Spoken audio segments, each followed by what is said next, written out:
India's banking map could soon change again. Reports suggest that the government is planning a mega merger between Union Bank of India and Bank of India, a move that could create the second largest public sector bank in the country right after State Bank of India. According to a report by Mint, the finance ministry is exploring multiple merger options as part of its new banking reform agenda. The goal is to build stronger, more competitive PSU banks with larger balance sheets and fewer overlapping operations. Both Union Bank and Bank of India are headquartered in Mumbai and have strong pan India presence, making them natural candidates for consolidation. Now, here is where it gets interesting.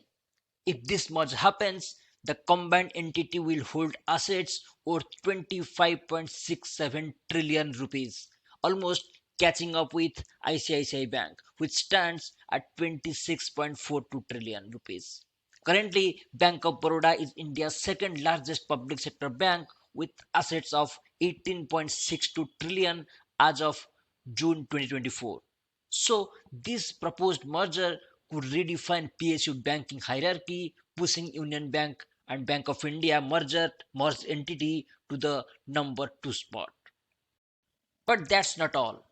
The government is also said to be considering merging Indian Bank and Indian Overseas Bank, both based in Chennai.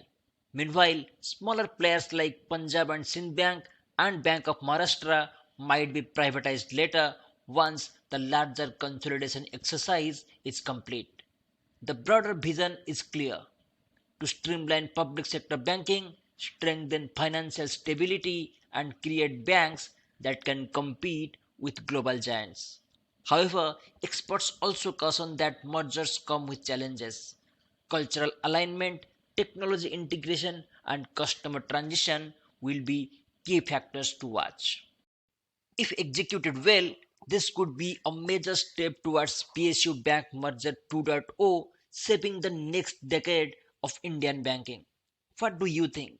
Will this merger make India's banking sector stronger or more complex? Drop your views in the comments. And don't forget to like, share, and subscribe for more insights into India's financial transformation.